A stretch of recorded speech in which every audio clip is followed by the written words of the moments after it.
يا رب بالمصطفى بلغ مقاصدنا واغفر لنا ما مضى يا واسع الكرم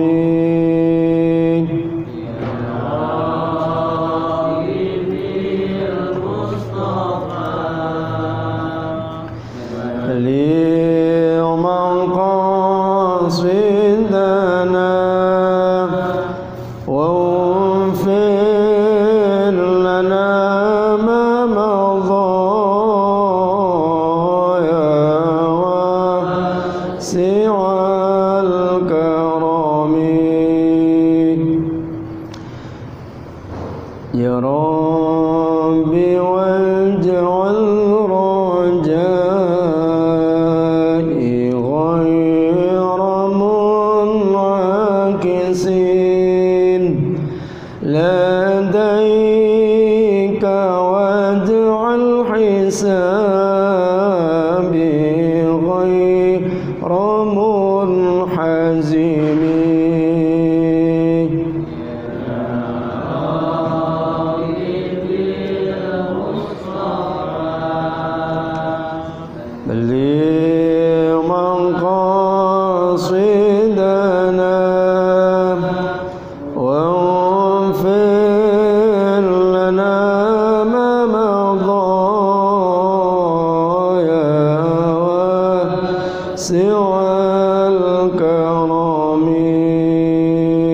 مولاي صل وسلم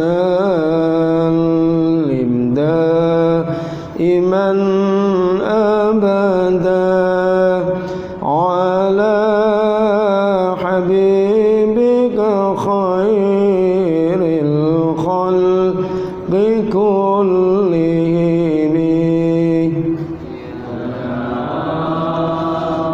بالمصطفى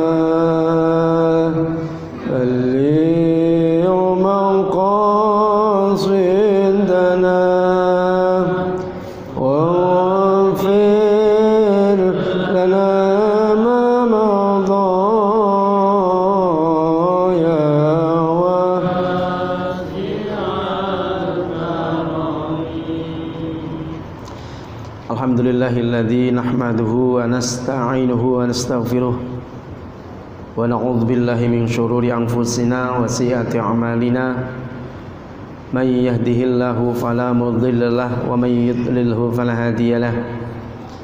Assalatu wassalamu ala Rasulillah Sayyidina Muhammadin ibni Abdillah wa ala alihi wa sahbihi wa mawalah.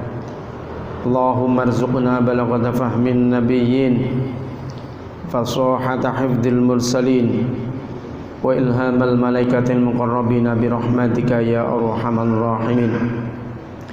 Qala al-musannif rahimallahu ta'ala wa nafa'ana Allah bihi bi ulumi fid dharain amin ya rabbal alamin. Li hadhihi niyyah wa li kulli niyyatin shalihah wa ila hadratin Nabil Mustafa Muhammadin sallallahu alaihi wa ala alihi washabbihi wasallam. Thumma jamil masyayikh wal ulama wal muassis Ma'had Termas. Thumma jamil masyayikh wal ulama wal muassis Ma'had An-Nur. Thumma jamil masyayikh wal ulama wal muassis Ma'had Istani Masyayikhil Quran.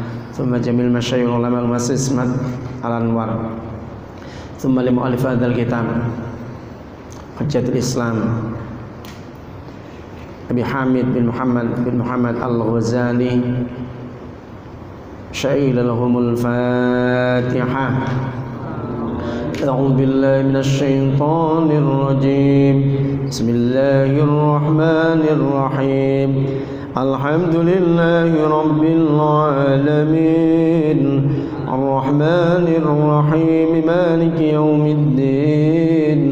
Iyyaka na'budu wa iyyaka nasta'in. Ihdinas siratal mustaqim. Siratal ladzina an'amta 'alaihim ghairil maghdubi 'alaihim waladdallin. Amin.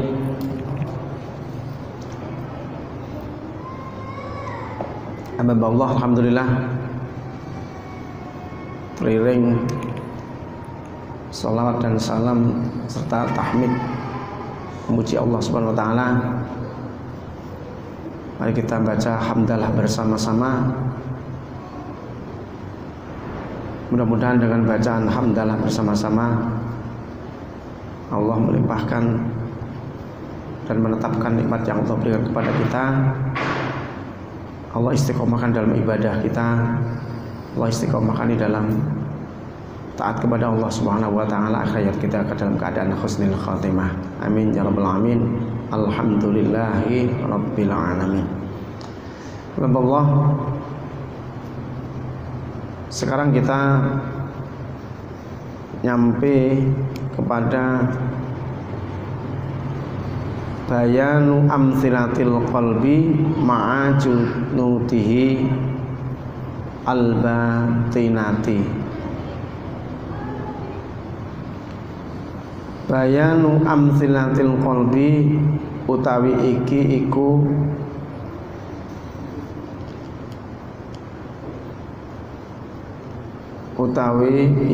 iku bab kang nerangake pira-pira tamsile ati ma'a junudihi al-batinani sartane junudihi sartane tentarane ati sifate tentara al-batinati kang batin. Imam Ghazali menyampaikan bahwa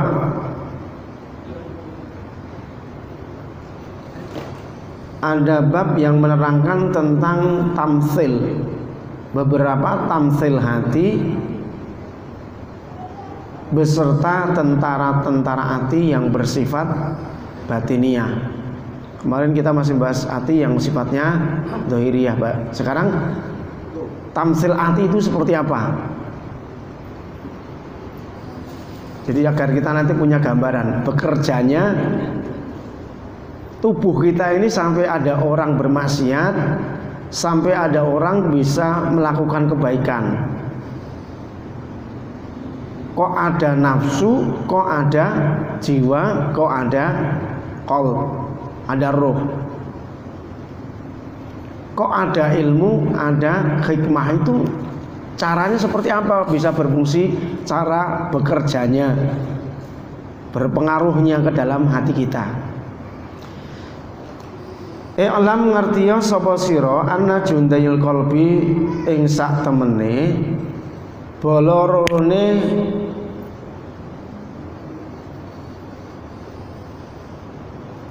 ghadab itu nesu, marah, wasyahwati lan nafsu syahwat iku qad yang qadani terkadang manut apa jundil qalbi wasyahwati lil qalbi manut malil qalbi maring ati ing kiadan kelawan manut taman kang sempurna. Ketahuilah wahai orang-orang yang pengen mengetahui tentang seluk-beluk hati, bahwa dua tentara marah dan syahwat dan nafsu syahwat itu terkadang tunduk kepada hati dengan tunduk yang sempurna. Jadi sifat marah, di marah itu kita kan bisa marah nih Pak, kita bisa marah, bisa enggak. Kalau pas nggak suka, nunjukkan marah. Kalau pas suka, nunjukkan senyum. Nah, ada tentara hati, ada dua tentara hati, yaitu ghadab dan nafsu syahwat. Itu tentara juga. Jadi marah itu sebenarnya tentaranya hati.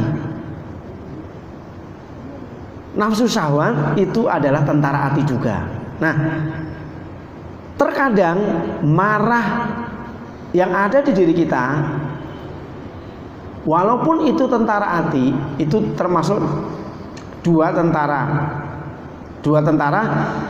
terkadang tunduk kepada hati.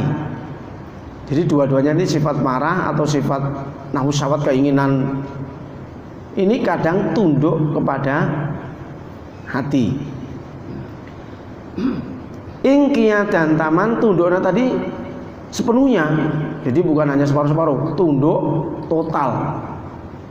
Kadang marah itu bisa dikendalikan oleh hati, kadang nafsu syahwat itu bisa dikendalikan oleh hati. Itu namanya berarti tentara marah maupun tentara nafsu syahwat ini, waktu ketika hati itu bisa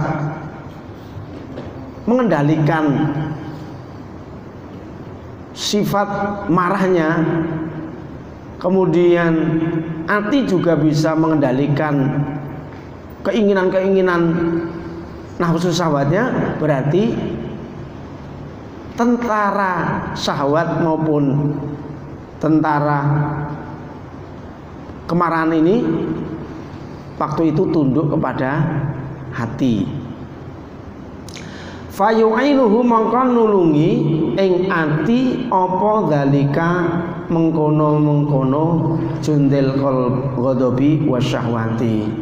Maka sepenuhnya tentara marah dan nafsu syahwat itu menolong kepada hati.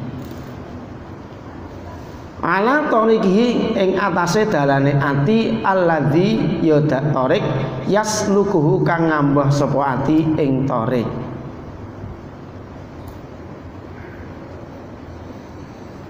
Oleh nolongnya tadi itu di dalam berjalannya hati, di mana jadi di perjalanan hati ini ditolong oleh nafsu syahwat dan kemarahan.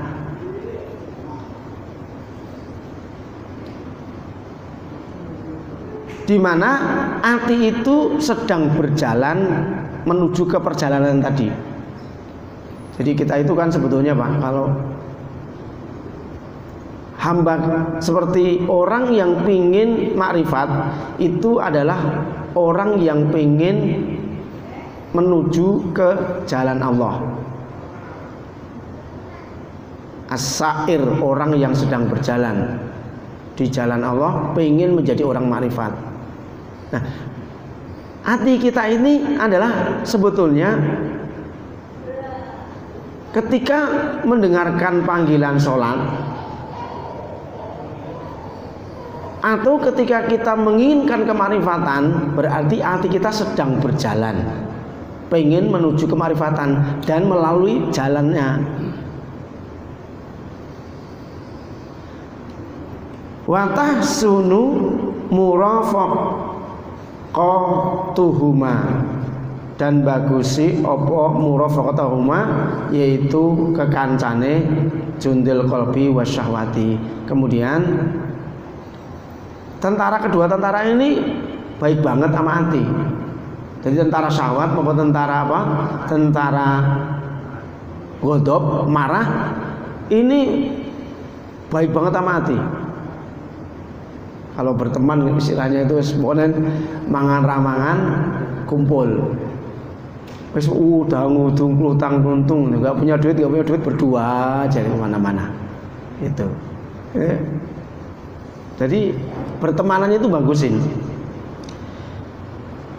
Wa tahsunul bagus apa mufaraqatuhuma, yaitu kancane jundil qalbi wal syahwati fis sabari ing dalam perjalanan, ing dalam lelungan, alladzi safar huwa utawi ati iku bisa dadi disediakake huwa utawi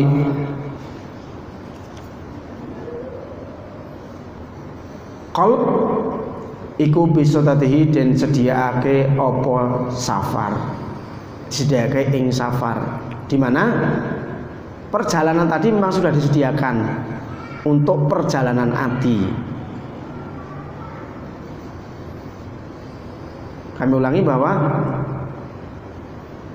dua tentara marah maupun tentara nafsu keinginan, nafsu syahwat itu terkadang nurut 100% kepada hati, Sehingga kedua tentara ini memberikan pertolongan kepada hati, memberikan bantuan kepada hati di dalam perjalanannya hati.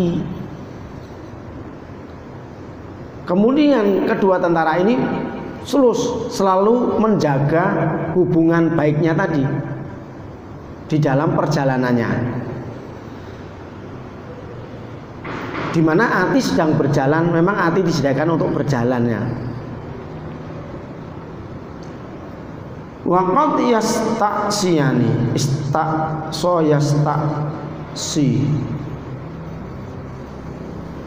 Waqad yastaksiyani lan terkadang maksiat apa jundal qalbi wasyahwati ngalahi ing atase qalb istiqsaan bagin kelawan maksiat lacut.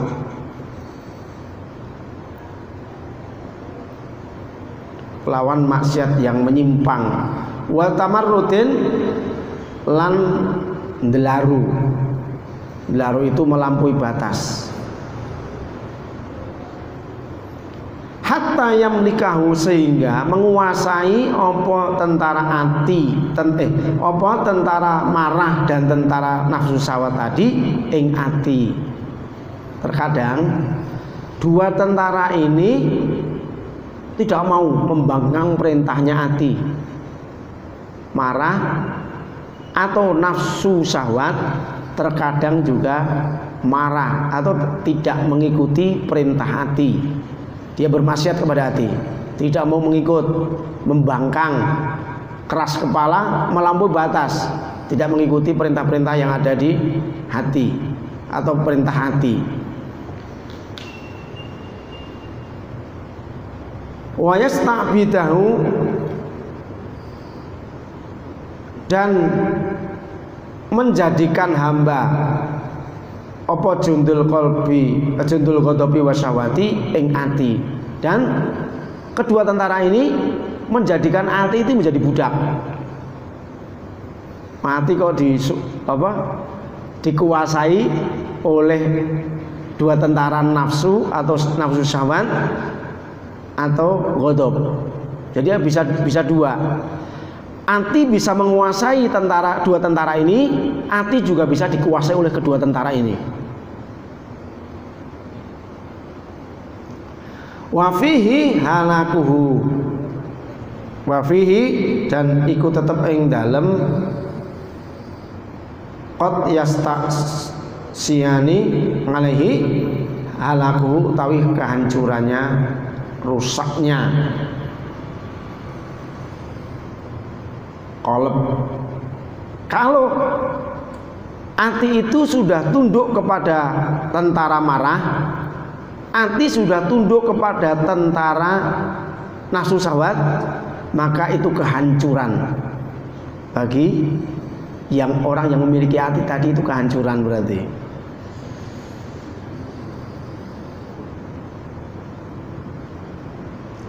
Wang kitaihi, dan putusnya hati, ngan safarihi, dari perjalanannya hati. Maka hati terhentilah, hati tadi tidak bisa berjalan lagi, terputus perjalanannya. Jadi manusia ketika di dunia ini berjalan semua, yaitu berjalan menuju ke Allah. Makanya hati aslinya kemarifatan, maka kita kejar lagi itu. Sesuatu yang telah hilang di dalam hati kita, sifat marifat tadi kita kejar lagi. Itu berjalan, berarti kita berjalan mengejar kemarifatan. Nah, itu hati yang berjalan, bukan jasad kita loh Pak, ya hati.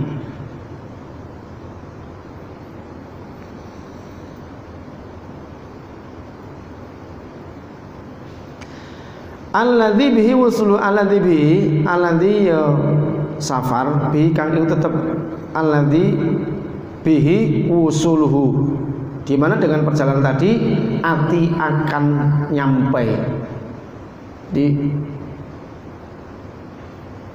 hati kita itu sedang berjalan menuju Allah. Di dalam perjalanan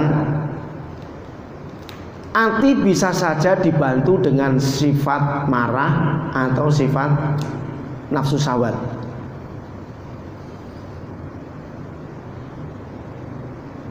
Jika ati bisa menguasai dua-duanya tentara dua tadi. Tapi kalau ati sampai dikuasai tentara dua ini, maka hancurlah ati tersebut. Maka orang kalau punya sifat marah, hancur di mana-mana, Pak. Karena dia tidak bisa, atinya nggak bisa mengendalikan sifat itu, nggak bisa mengendalikan tentaranya. Hancur, di mana saja hancur. Musyawarah kok sambil marah, nggak beres pasti. Ngajar apa? Ngajar ngaji kok sambil marah. Ceramah kok sambil marah, masih nggak beres urusannya. Ngelantur kemana-mana.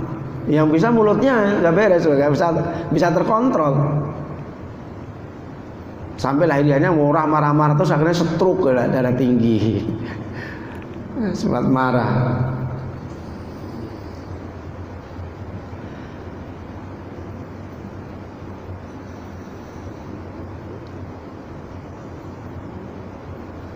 Alladzi bikan kelawan safar wusuluhu utawi tumekane ati ila saadatil abadi yaitu maring kebahagiaan kang kekal. Walil qalbilan iku tetep kedue ati jundun akhara utawi tentara kang liya. Ati itu masih punya tentara yang lain. Wa huwa jundun akhara iku al ilmu. Jadi ilmu itu termasuk tentaranya ati. Wal hikmatu dan hikmah, wat tafakkuru dan berpikir. Berpikir, ilmu maupun hikmah itu termasuk diantara tentara-tentara ati. Jadi kalau ati kok punya tentara ilmu, urusannya beres. Ati punya tentara tafakur, ati punya tentara hikmah. Ilmu itu hikmah itu ilmu juga, ilmu batin itulah. Nah itu akan istimewa hatinya kalau memiliki tentara itu. Kama kaya dene keterangan silaima saya tikang tumeka apa syarhu keterangane ma. Yaitu sebagaimana yang sesuatu yang akan saya terangkan. Wa haqqu anapun utawi hakke sahibul qalbi iku ayasta'ina yen to njaluk pitulung sapa sahibul qalbi bihadzal jundi kelawan ikilah tentara. Fa inna kunna satemene hadzal jundu iku kisbullahi tentarane atau bala tentarane Gusti Allah. Maka sebaiknya wajib bagi yang memiliki ati minta pertolongan kepada tentara ilmu, tentara hikmah atau tentara tafakur. Karena apa? Fa inna hizbullah, karena sesungguhnya ilmu, hikmah maupun tafakur itu termasuk bala tentaranya Allah.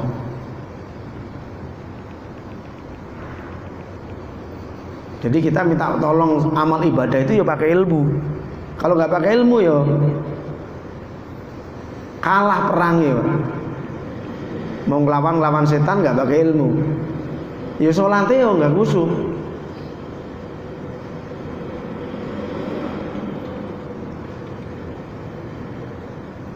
Pengen sholat itu berapa persen pengennya khusyuk, tapi ngaji nggak pernah. Hati itu khusyuk itu letaknya di mana? Di hati. Berarti yang menjadikan khusyuk itu ya harus punya ilmu hati. Tidak akan mungkin bisa khusyuk kalau ilmu hati ini nggak punya. Makanya kalau kemarin saya terangkan di hikam itu harus bisa melalui proses fanaul afal namanya. Terlalu tinggi sebetulnya. Kalau fanaul afal itu udah mulai orang yang melakukan sesuatu, kemudian ketika melakukan sesuatu tadi tidak merasa melakukan sesuatu.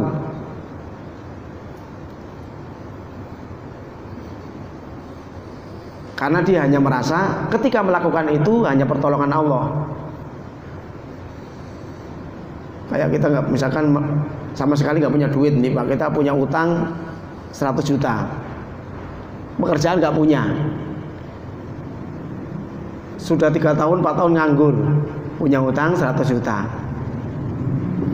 udah ngelamar kemana-mana nggak diterima, sampai ngelamar jadi pembantu rumah tangga nggak diterima umpama. Yang ada di bayangannya berarti apa? Utang itu nggak mungkin dia punya bayangan bahwa dia merasa nggak mampu sama sekali, nggak? Pasti dia merasa nggak mampu sama sekali untuk mulangin, boro-boro mulangin untuk makan aja susah.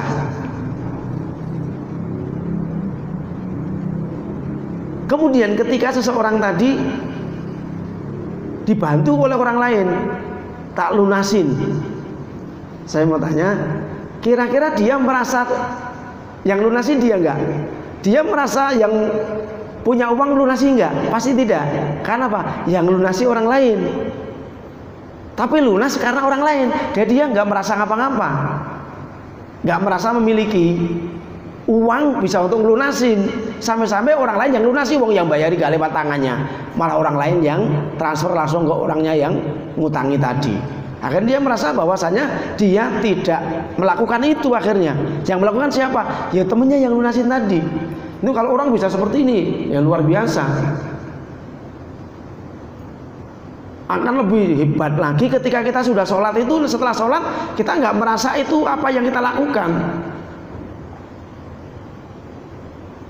Kalau kita masih merasa melakukan itu perbuatan kita, apalagi nanti kalau berbuat baik, masih merasa itu perbuatan baik kita, selamanya kita susah jaga ikhlasnya gitu. Karena akan diingat terus. Bismillahirrahmanirrahim.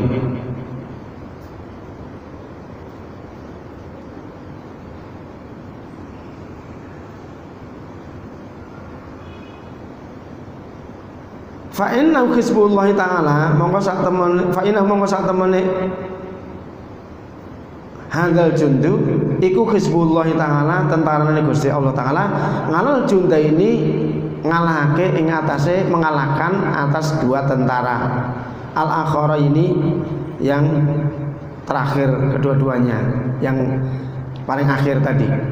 Fa innahuma qad yaltahiqani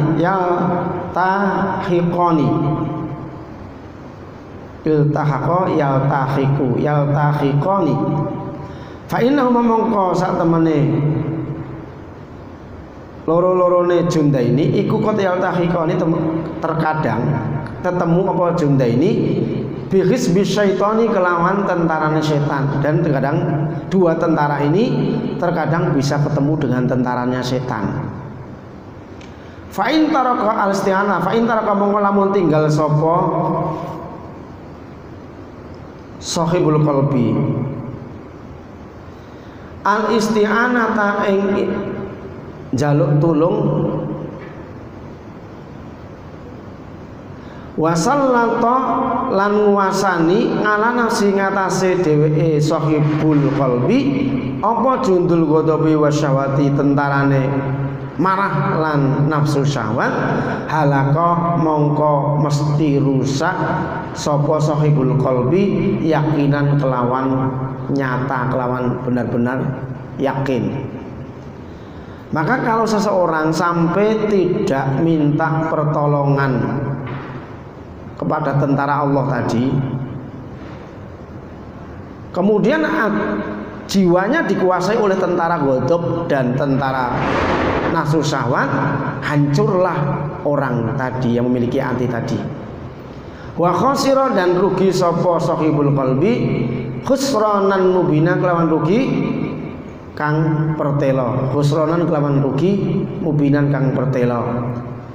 Wa dzalika utawi mengkono-mengkono tarkul isti'anah iku khanatu aksaril khalqi, tingkae keadaane akeh-akeh makhluk. Jadi gini, kalau orang yang memiliki hati tadi meninggalkan minta tolong kepada junda ini, tentaranya Allah yang 2 tadi, Kemudian sampai jiwanya dikuasai oleh tentara marah dan tentara syahwat, maka hancurlah dia sehancur-hancurnya. Dan dia akan rugi dengan rugi yang sangat jelas. Wa dzalika kanat akhil rugi, dan yang demikian itu keadaan kebanyakan makhluk itu seperti itu. Jadi kebanyakan manusia itu hatinya dikuasai oleh dua tentara marah dan tentara nafsu syahwat. Maka hancurlah mereka. Wah, kedua ini keinginannya diikutin, kemudian punya sifat marah. Wis gak eling apa-apa orang. Wayune kaya apa wis jadi elek itu, Pak. Mau punya cewek yang kayak gini ya? Hah? Punya cewek kayak gini mau juga kira-kira nih? Yang belum nikah nih? Tak doain nanti dapat cewek yang kayak gini kalau Pak. Marah, terus tiap hari minta duit, wakeh ngono. Warisan sampai kon ngedol gitu karena ngikuti keinginan. Jadi kalau dua punya sifat ini pasti hancur siapa saja, Pak. Kok ada suami yang punya sifat dua, goldop, terus senengnya ngikutin hawa nafsu. Kalau nggak diikuti marah, nggak dituruti marah, wes itu mesti hancur. Ini tentara yang paling menghancurkan manusia dulu ini.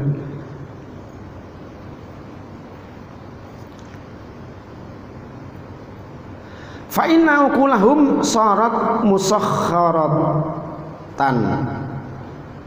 Fa inna uqulahum mongko satemene akalnya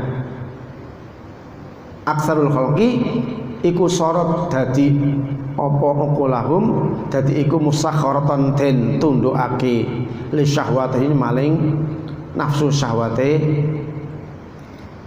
aksarul khalqi, karena sesungguhnya kebanyakan mereka itu akalnya ditundukkan oleh nafsu keinginannya. Jadi akalnya kalah, Pak. Sampai gini ibaratnya, kita nggak punya duit, orang sampai rela-rela sampai pengen banget utang, pengen sesuatu hal yang sebetulnya itu bukan kebutuhan pokok. Utangnya bukan jadikan wakeh gitu. Banyak utangnya. Sebenarnya kalau dipikir-pikir, dia gajinya kecil, pengen beli barang yang mahal, sampai utang-utang, utangnya neng bank. Kan kalau secara logika, orang yang sehat logikanya, dia untuk makanan yang susah, gajinya cuma kecil, sekarang pengen mobil, sampai utang-utang untuk beli mobil. Berarti akalnya kalah, akal sehatnya kalah kan dengan keinginan, gitu loh. Nah, kebanyakan manusia seperti ini. Sampai-sampai istrinya pengen makan lauk ayam sebulan sekali aja dia tumelin. Oh, itu cicilan mobil, jangan enak-enak makan pakai garam aja loh. Istrinya sampai pakai garam, belain mobil kadang. Loh itu kan, sedangkan mobil itu ya masih bisa ditahan, masih bisa masih bisa ditunda tanpa harus menyusahkan anak dan istrinya. Tapi keinginannya lebih gede daripada bisa menguasai akalnya. Sampai-sampai anaknya istrinya anaknya nggak dikasih makan. Oh, sekarang tolong kamu kerja aja di sana. Ini pokoknya duit gaji saya untuk nyicil mobil aja. Kalau itu kewajibannya dia bayar kewajiban seorang suami untuk ngasih nafkah istri. Lah kok sampai gara-gara mobil istrinya nggak dikasih nafkah, suruh kerja. Berarti akalnya dikalahkan oleh keinginannya, nafsu syahwatnya tadi. Ya ini kebanyakan maksudnya seperti itu. Di sini ada nggak? Alhamdulillah kalau nggak ada. Alhamdulillah. Saprosojo aja kalau orang Jawa itu, senyantainya saja Pak. Dipikir itu tidak usah Nggak usah terlalu muluk-muluk, wes jalanin saja. Wes waktunya nanti Allah ngasihkan, pasti dikasih wes beres. Nggak usah puyeng-puyeng.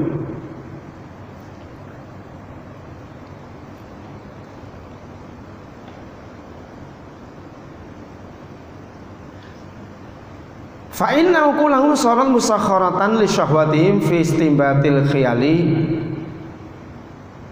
li qada'i syahwati. Maka sesungguhnya akalnya sebagian banyak manusia tadi itu ditundukkan oleh keinginan-keinginannya di dalam mengambil reka daya untuk mencapai keinginannya. Jadi kadang akal manusia itu dikuasai nafsu syahwat, sehingga nafsu syahwat tadi punya rekayasa, punya daya upaya, punya teori, punya cara untuk supaya terpenuhi.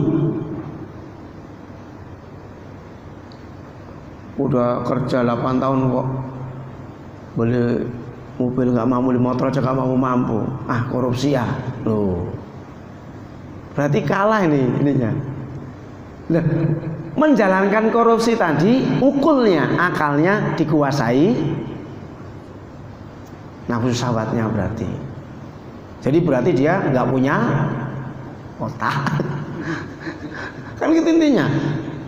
Lu sampai seperti itu berarti dia nggak punya otak, alias otaknya itu dikuasai nafsu syahwatnya. Kalau nafsu syahwat sudah menguasai otaknya, berarti otaknya ngikuti nafsu syahwat, berarti dia nggak punya pikiran. Itu kalau digampangkan kayak gitu ya. Kalau bahasanya sini kan enak. Itu kalau bahasa kasarannya kayak gitu. Apalagi orang yang sudah punya duit banyak masih korupsi, di otaknya ini malah disimpan di pantat gitu. Wong kita kalah saja itu sudah namanya udah di otaknya sudah menjadi hamba nafsu syahwat. Jadi ketika otak ini berpikir kotor, Pak. Nih pokoknya kalau sampai ini nanti daripada mobilnya nggak lunas, mendingan jual tanahnya bapaknya. Itu kan otaknya sudah disetir sama nafsu syahwat. Jadi berpikir otak berpikirnya negatif, ngikutin keinginan nafsu, sehingga kepintaran otak tadi bukan untuk kebaikan tapi untuk melayani nafsu syahwatnya. Makanya orang kadang-kadang pinter.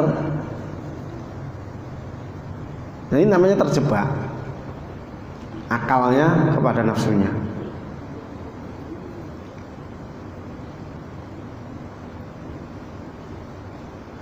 Wa kana lan ana mengkotak kelakuan iku yang bagi prayoga apa antakuna ing yen ta ana apa syahwatu nafsu syahwat iku musakharatan den tundukake atau den reh li uqulihi maring akale aksarul khalqi fima ing dalam barang silema yaftakiru kang butuh apa alaqlu akal ilaihi maring ma. Maka sebaiknya seyukyanya syahwat, nafsu syahwat itu ditundukkan oleh akalnya di dalam sesuatu yang dibutuhkan, di sesuatu yang akal tadi membutuhkan kepada sesuatu tadi. Siapapun seharusnya akal itu yang dapat memimpin nafsu syahwat, yang dapat menguasai nafsu syahwat maupun dapat memerintahkan nafsu syahwat ini, bukan dibalik. Kalau dibalik seperti itu, jadi keinginannya besar, kemampuan nggak ada, akhirnya negatif. Akal diperintahkan oleh nafsu, caranya seperti ini aja. Kadang-kadang merugikan orang lain, kadang-kadang ketika pengen sesuatu nyolong atau mencuri, kadang pengen sesuatu dia ngerampok, kadang pengen sesuatu dia jambret.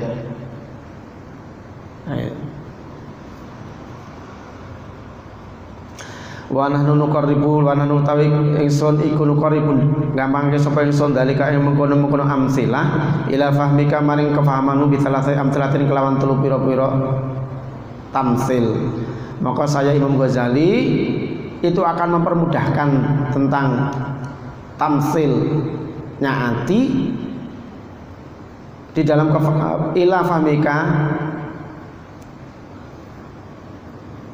untuk kefahamanmu bisa latati amsilan kelawan beberapa amsilat.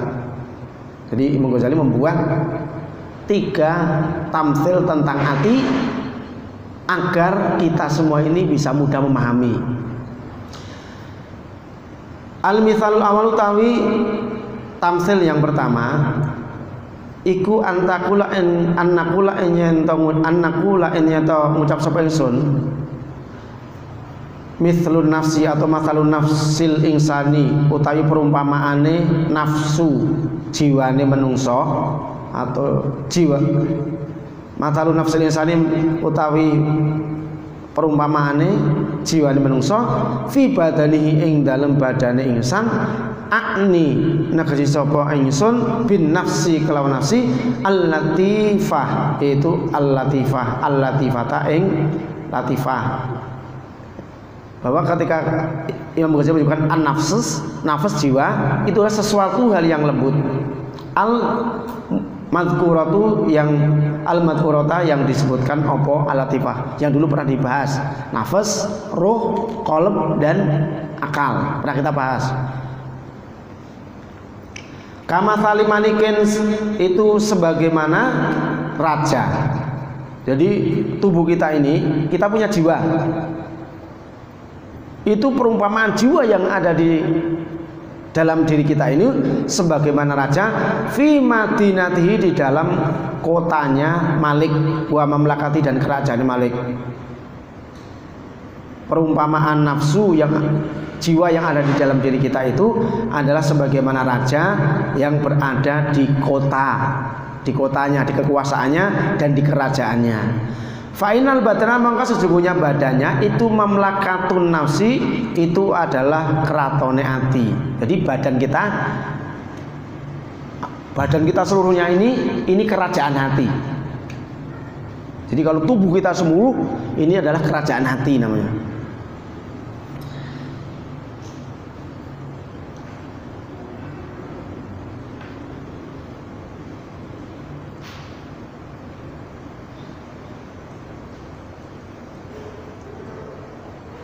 Wa alamuha dan alamnya hati. Badan kita ini adalah kerajaan hati maupun alamnya hati. Wa mustaqarroha dan tempat menetapnya hati. Nafas tadi ya. Dan tempat menetapnya nafas. Wa madinatuha dan kotanya nafas. Wa jawaruha anapun utawi anggota tubuh nafas wa quwwah dan kekuatan nafas iku bimangzilati sunai kelawan kedudukane tukang pekerja atau tukang wal amala lan pekerja. Kemudian anggota tubuh kita tangan, kaki, mata dan lain-lain dan kekuatannya itu diumpamakan dengan pekerjanya. Tangan ini pekerja. Jadi kalau kita punya ada kerajaan nih Pak, kita saat ini juga ada kerajaan, berarti ada rajanya, ada Pak Presiden, kemudian ada pekerjanya. Pekerjanya itulah anggota tubuh kita ini. Kemudian Indonesia ini tubuhnya. Ibarat Indonesia ini tubuhnya. Kemudian pekerja yang bekerja itu adalah anggota tubuh kita.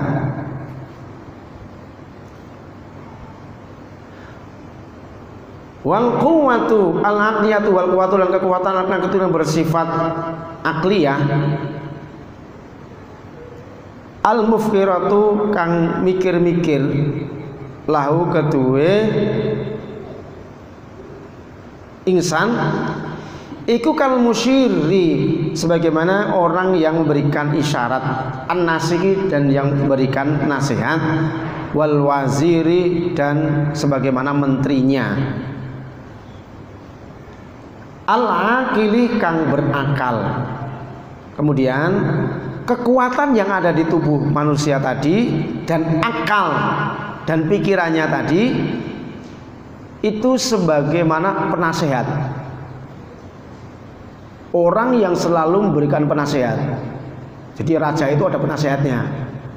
Penasehatnya siapa? Kalau di tubuh kita, akal dan pikiran kita, itu penasehat.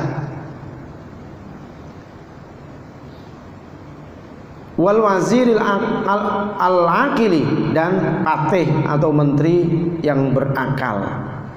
Jadi pikiran itu diumpamakan dengan patihnya atau menteri-menterinya atau penasehat-penasehatnya. Wasyahwatu utawi syahwat, nafsu syahwat lahu kedue insan iku kal abdi kaya dene hamba saya as-su'i kang elek ya jelibu kang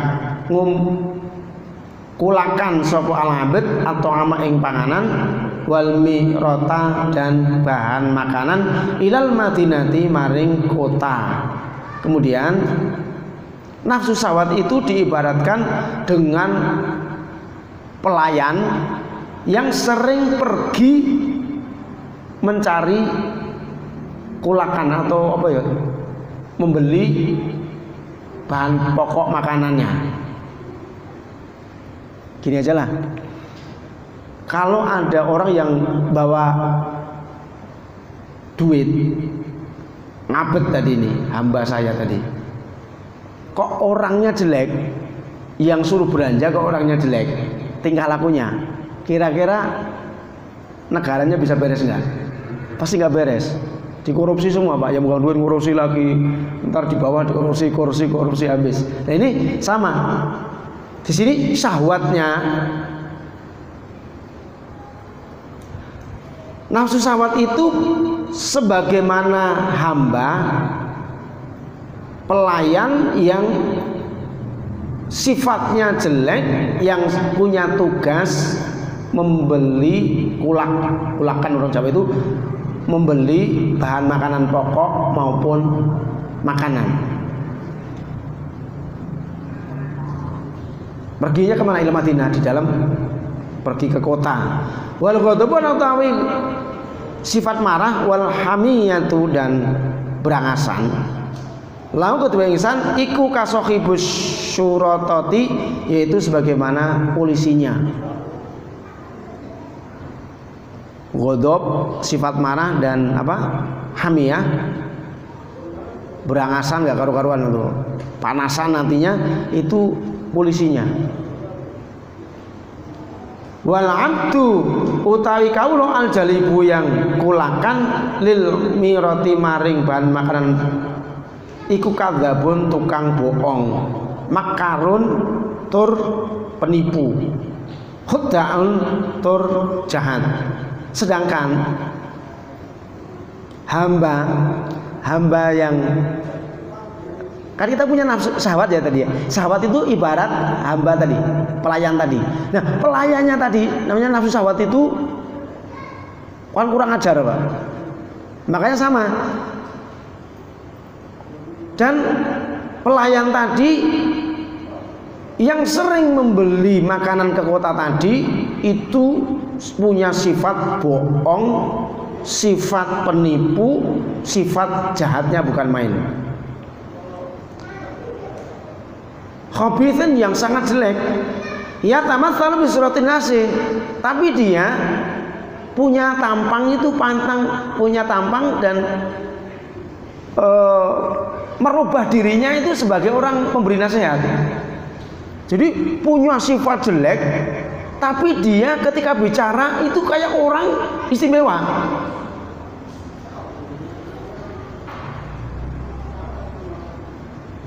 Jadi ibarat orang mau maling pakai kerudung cakep banget, tuh kan, memperlihatkan akrabnya, memperlihatkan sopannya. Kan nggak nyangka kalau orang itu nanti maling atau mau nyopet, ya nggak nyangka kalau seperti itu. Tapi ini memang sifatnya seperti itu, nafsu syahwat itu. Jadi nafsu syahwat itu jelek. punya sifat bohong, punya sifat jelek, punya sifat jahat.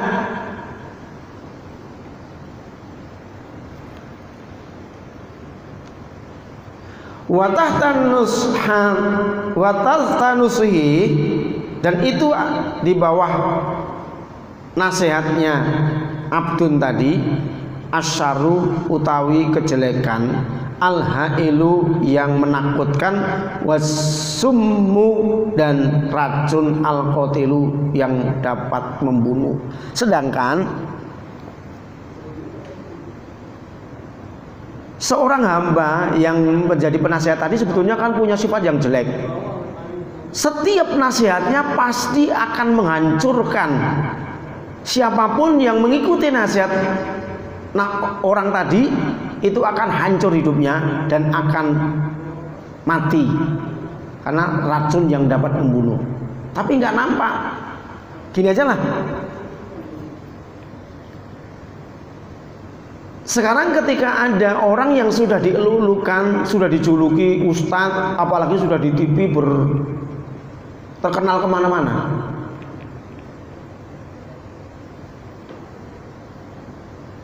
kemudian orang tadi sudah terjebak dengan Ustadz Andi, sedangkan Ustadz Andi nggak ngerti apa-apa, hukumnya nggak ngerti, ngomong terus. Sebetulnya omongan tadi itu kayak penasihati, Pak. Setiap ngomong kayaknya benar. Karena apa?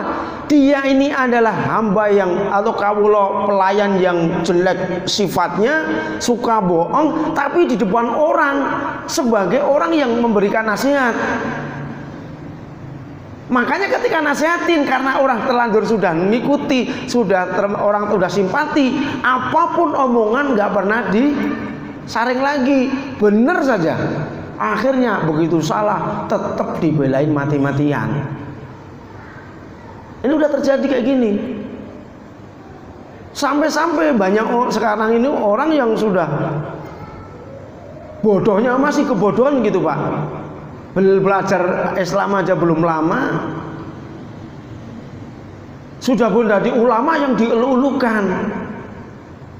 Ngaji nggak pernah, sudah membahas tentang hukum. Tapi yang dengerin itu tetap didengerin, tetap istimewa menganggapnya. Sedangkan itu sumun qatilun, ini orang yang berupa hamba yang buruk. Di sini diumpamakan sebagai hamba yang buruk sekali atau nafsu syahwat, tapi punya fisik, punya baju yang di baju tadi atau didandanin sebagai penasihat. Orang bodoh didandanin ulama pakai serban, sedangkan dia tukang jamu nggak bisa baca Quran gitu, Bapak. Lagi piye ya? Ketika dia sudah di atas, nasihatin terus, pasti nasihatnya muni jelek akhirnya. Tapi memang seperti itulah keinginan hawa nafsu itu, seperti itu. Jadi jangan heran, ini sudah aktarun nas, pasti ada seperti itu. Imam Ghazali sudah mengatakan. Makanya jangan heran kalau sudah ada, berarti sudah betul apa yang disampaikan Imam Ghazali.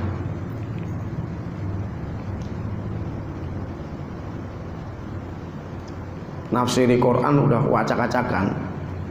Ada tafsiran ayam itu bisa ulama, burung juga kalau takut Allah ulama. Justru kalau jamidat yusabbiqu lahu ma fis samawati wal ard, sabaqalillahi ma fis samawati wal ard, bahwa sesuatu yang di langit dan di bumi itu bertasbih. Berarti sejamat itu tasbih takut kepada Allah. Karena dia bertasbih terus. Pohon bertasbih, tapi kita nggak ngerti tasbihnya seperti apa. Semua yang ada di bumi ini bertasbih Allah, tapi nggak Allah. Berarti kalau dia bertasbih apa? Artinya dia takut kepada Allah, tapi tidak bisa disebut sebagai ulama. Ya, kalau menafsirkan ayam jadi ulama. Lu ayam itu tiap pagi itu bangunin orang itu bertasbih itu ya, berkokok itu ya. Kalau di hadis sahih kan berkokok itu ayam itu. Bertasbih. Tapi dia nggak bisa dikatakan ulama, memang mau ngikutin ayam. Ya nggak bisa.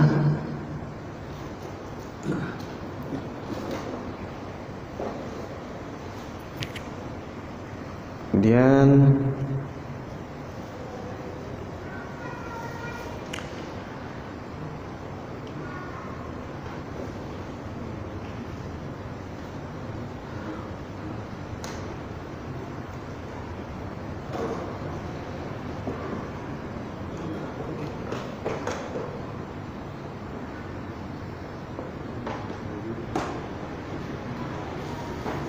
wasumul qatilu wadidunuhu wa'adatuhu wadidanuhu wa'adatahu munaza'atul waziri. Wadidanuhu dan utawi kebiasaane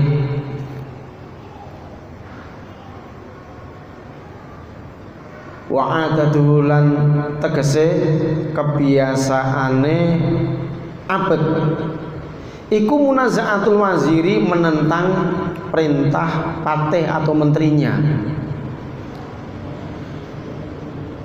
An-nasihi yang berikan nasihat fi arohi ing dalam pendapate patih al-wazir wa tadbironi lan aturane al-wazir.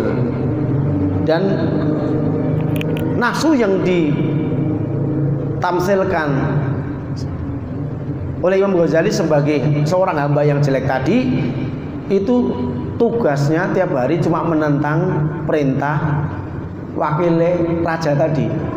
Ini nentang, nggak nentang itu di sini. Hatta annahu sehingga saat temannya kelakuan iku layak lu ora sepi memunazaatihi saking menentang ing wazir wa mu'aradatihi lan tegese menentang ing wazir. Maka tidak ada waktu yang dilalui oleh abd yang jelek tadi, syahwat yang syahwat yang diumpamakan dengan abd yang atau hamba yang jelek tadi, pekerja yang sangat jelek tadi, kecuali hari-harinya hanya menentang kepada al-wazir, kepada wakil raja maupun menteri-menterinya. Saatan yang dalam apa saatun yang dalam mongso sesaat. Jadi tidak ada satupun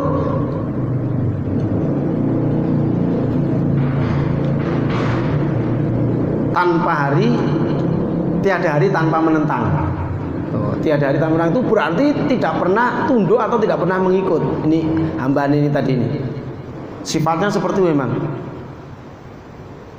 Kama annal waliya kaya dene sak temene wali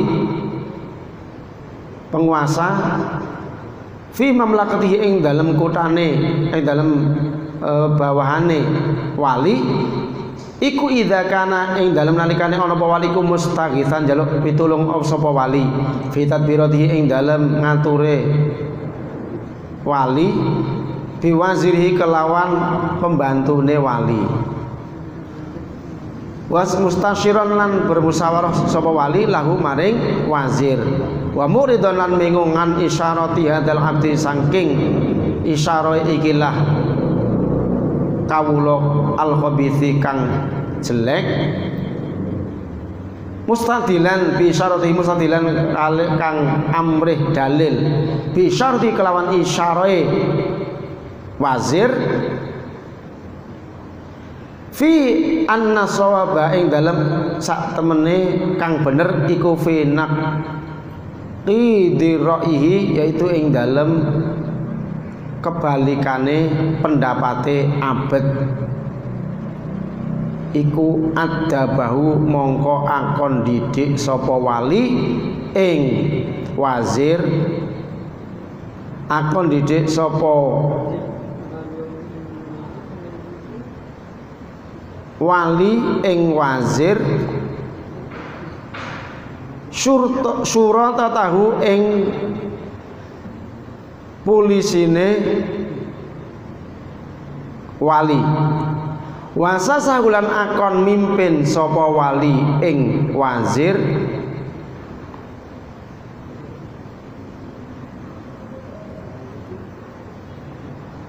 ngapet ini siapa?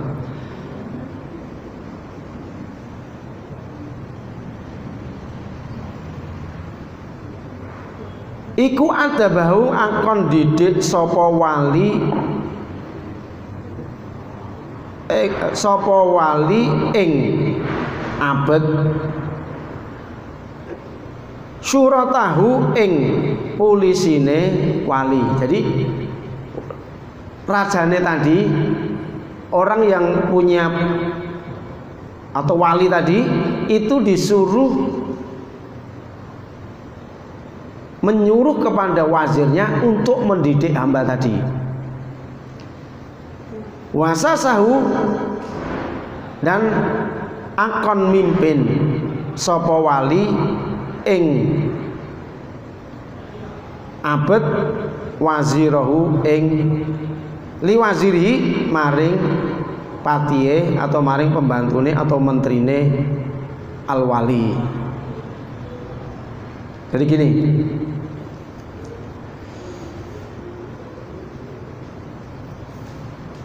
sebagaimana ketika ada raja penguasa di dalam kerajaannya, kalau dia selalu minta petunjuk kepada wakilnya dan kepada menteri-menterinya, selalu bermusyawarah terus, kemudian tidak mau mengikuti nasihat hamba yang buruk tadi loh, tukang kulakan bahan makanan tadi loh, nggak ngikutin dia, tapi mengikuti selalu musyawarah kepada bersama wakilnya, bersama menteri-menterinya, tidak ngikuti petunjuk orang yang jelek tadi.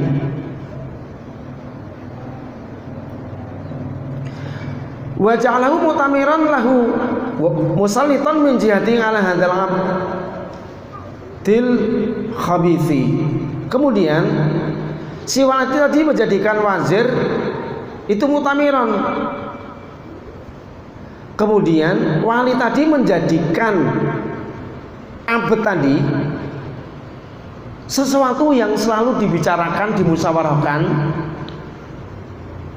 bersama dengan menteri-menterinya. Ini orang nakal nih, dimusyawarahin. Ini gimana cara menundukkan dia, cara supaya dia nggak bisa nggak bisa merusak, nggak bisa masuk ke istana, nggak bisa memberikan pengaruh kepada orang-orang dan lain-lain. Jadi dia selalu musyawarah rajanya tadi. Kemudian ingin menguasai hamba yang buruk tadi. Bagaimana sih caranya supaya kita itu bisa mengendalikan dia, bukan malah ngikuti perintahnya.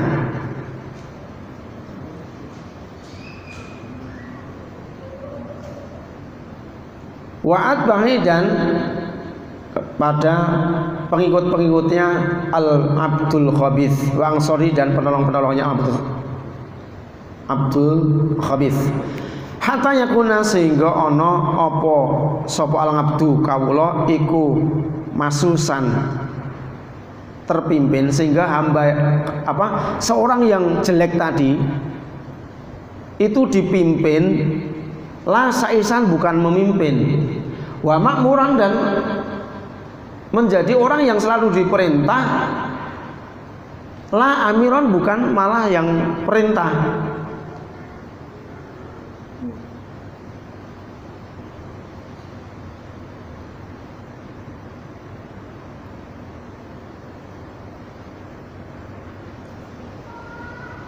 Mutabiran tur wong kang ngatur. Jadi bukan dijadikan pemimpin, bukan dijadikan yang pemerintah terus suka ngatur.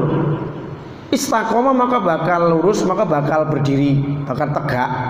opo amru baladi, urusannya negaranya wali tadi.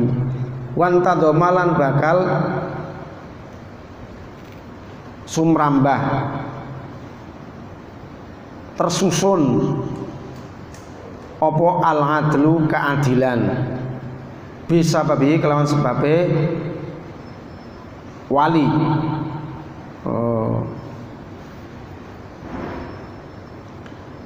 Fakadha mengko itu kaya mengkono hamba ini tadi ya, hamba yang wazirnya tadi. Jadi wali raja menyuruh menterinya agar bisa mengendalikan orang yang jelek tadi itu.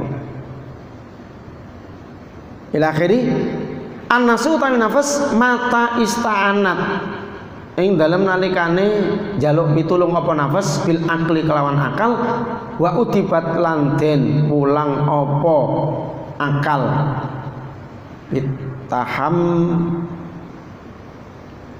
bawa kitab titiknya bihammiyatil godobi kelawan panase godob marah wasallatotha dan merintahake ing akal ngalas syahwati untuk mengalahkan nafsu syahwat wasta'anat lan jaluk pitulung apa akal bi ihdahuma kelawan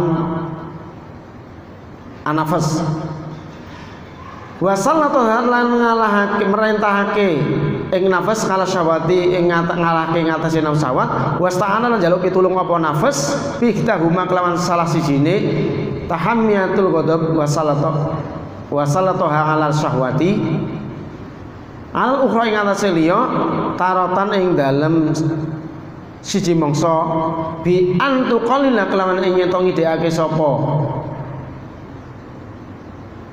nafas murad tabatal ghadabi ing kedudukan tingkatanen marah wa ghalwaahu lan landepe marah bi mukhalafati syahwati kelawan nulayani syahwat wastidra jiha lan ngurangi segede boko segede syahwat watartan kelawan satu ambalan bikom syahwati kelawan nahan nafsu syahwat wa qahriya lan nyereng maksa nafsu syahwat bitaslitil ghadabi kelawan merintahake nguasani nafsu nguasani kemarahan wal hamiyati lan nguasani kerase marah ngalihe ing atase syahwat wa takbihi muqtadatiha lan ngalahake ketentuane keputusane syahwat iktadalat mongko bakal jejeg mongko bakal mejono apa kuha kekuatane syahwat wa hasunat bakal bagus apa akhlaquha akhlake syahwat. Jadi gini, ini bahasanya bahasa Jawa, kalau tak jawakan seperti itu. Jadi intinya gini, nafsu syahwat itu kalau diibaratkan dalam kehidupan kita itu kayak ini ada raja, ada patihnya, ada menteri-menterinya, kemudian ada orang yang biasanya cuma suka tukang belanja. Syahwat itu kan tukang belanja ya, makan, minum, beli cewek, dan lain-lain, ini tukang belanja doang ini Pak. Jadi ngabisin duit hanya untuk maksiat semua. Ini kan jelas jelek ini. Itu yang diibaratkan dengan nafsu seperti itu. Nah, kemudian tadi dikatakan bahwasanya kalau raja ini tetap berpedoman kepada patihnya, kepada wakilnya, kepada menterinya, selalu bermusyawarah supaya dapat menguasai orang yang jelek ini loh. Jangan diberi kesempatan apapun tiap hari, jangan diberi kesempatan. Maka akan aman negara ini. Tapi kalau raja tadi justru mengikuti nasihat orang yang suka belanja tadi, yang punya sifat jelek, punya sifat nipu, punya sifat kurang ajar, tapi dia memang pakaiannya pakaian penasehat, gitu. Pakaiannya pakaian ulama umpama, tukang belanja tapi sok pinter, jadi berubah menjadi wujud orang yang suka nasihatin. Kalau seperti ini yang terjadi, maka bisa dipastikan hancurlah kerajaan tadi. Maka nafsu hati ini akan hancur. Jadi jiwanya orang itu akan hancur juga. Sama kalau orang akal kita sampai dikuasai oleh nafsu syahwat, pasti akan hancur. Maka bagaimana sekarang mengendalikan nafsu syahwat kita? Kendalikan dengan akal kita. Kalau kira-kira tidak, menurut akal itu enggak, ya jangan. Kadang-kadang nekat, saking pengennya itu nekat. Karena secara akal enggak nyampe, memberikan susah. Kita akhirnya terjebak pada permasalahan yang lebih parah lagi. Karena apa? Nafsu kita. Tapi kalau mengikuti akal kita pasti akan nyaman hidup ini.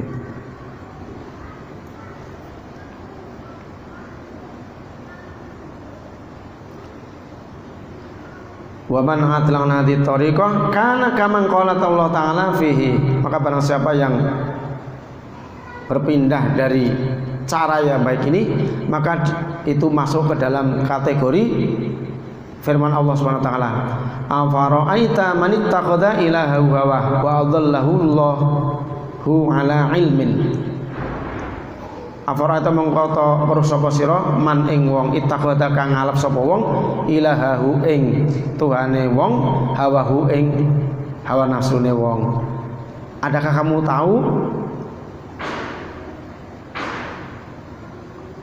orang yang nafsunya itu menjadi Tuhannya, jadi diikuti terus?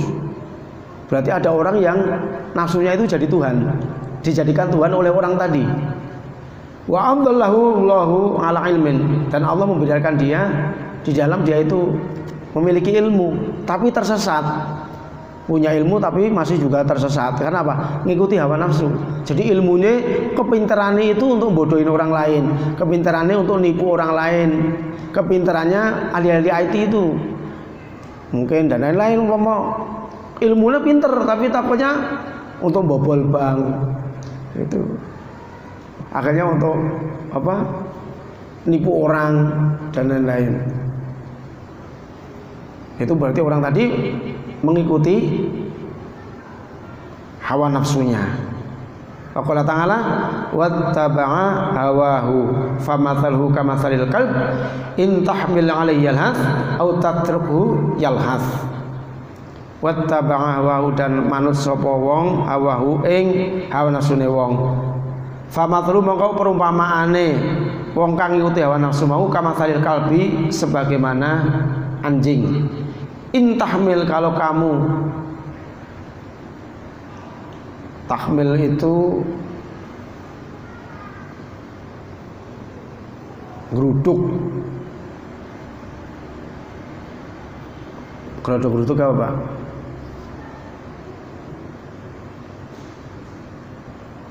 Kalau kita maju untuk menyerang dia, yalhath, maka dia akan melet. Kalau kita mendekat, dia akan melet, mengeluarkan lidahnya, menjulur lidahkan. Atau kita tinggalkan, yalhath, menjulur juga. Jadi kalau orang yang mau diberi sesuatu petunjuk atau tidak diberi petunjuk sama saja, berarti dia diumpamakan dengan anjing. Ya melet terus. Dapat petunjuk ya melet, nggak dapat petunjuk ya melet. Dikasih makan melet, ditinggal juga mengeluarkan lidahnya atau melet, ya itu. Sudah nggak boleh, ini haram, dia tetap jalankan. Dilarang maupun ada orang maupun nggak ada orang tetap jalankan. Makanya itu ibarat anjing. Ada pertanyaan?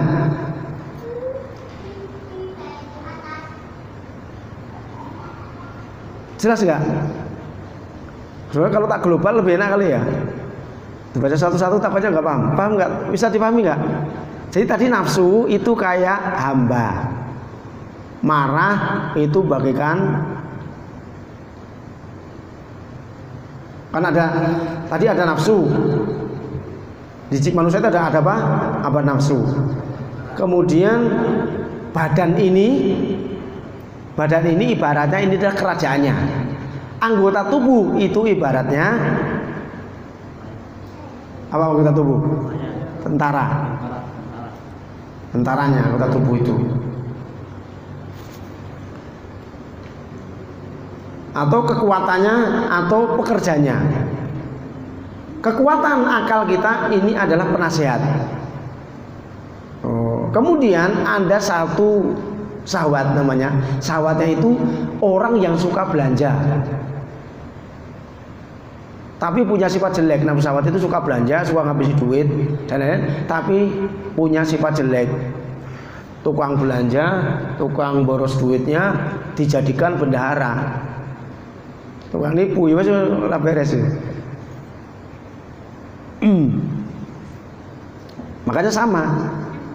Kalau nafsu syahwat kita itu tukang bohong, nafsu syahwat ini tukang tipu, nafsu syahwat kita ini jahat, kok sampai dijadikan penasehat hati kita, hancurlah kita.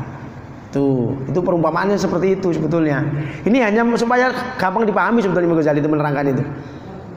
Supaya gampang dipahami, diumpamakan dengan kerajaan dunia ini, kerajaan sekarang ini gitu, pemimpin ada ini gitu, supaya gampang memahaminya.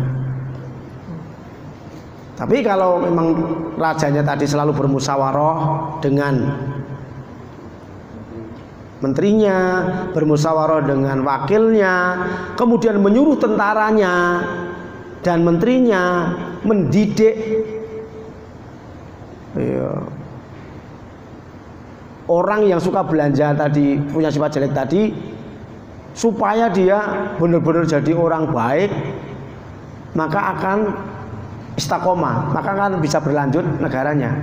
Sama Indonesia ini, kalau bendaharanya yang megang duit itu jujur, urusan beres semua, Pak. Tapi kalau yang megang duit nggak jujur, ya udah bangkrut terus, karena uangnya dikorupsi terus sama yang megang duit tadi. Di bendahara sono ada bendahara pusat, udah dipotong, bendahara daerah dipotong lagi, turun ke kecamatan dipotong lagi sama bendaharanya, karena penasehatnya itu ya bendahara yang jelek tadi. Akhirnya hancur negara kalau seperti itu. Samalah di kedudukan di dalam jiwa kita, mirip seperti itu. Alhamdulillah, kita nanti teruskan. Jadi intinya bahwa hati kita itu punya hati marah, punya tentara marah, punya tentara syahwat, punya tentara ilmu, punya tentara hikmah, dan punya tentara tafakur. Hati terkadang nurut sama tentara marah dan tentara nafsu syahwat. Hati terkadang nurut kepada tentara ilmu, nurut kepada tentara hikmah, maupun nurut kepada tentara tafakur.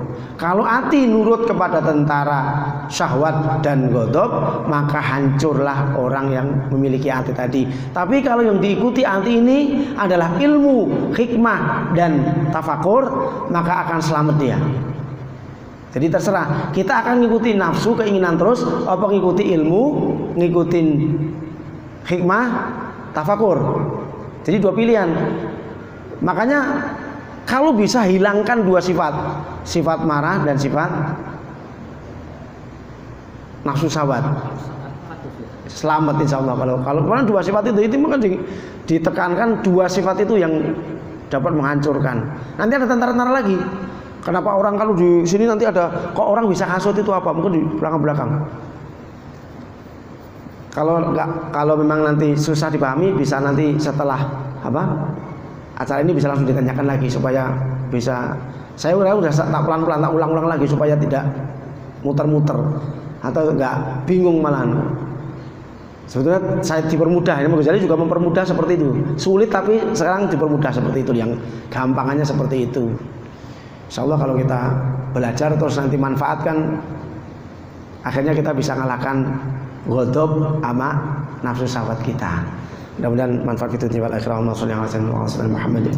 Allahumma anfa'na bima 'allamtana wa 'allimna ma yanfa'una wa zidna ma yanfa'una wa dzakirna ma nasina.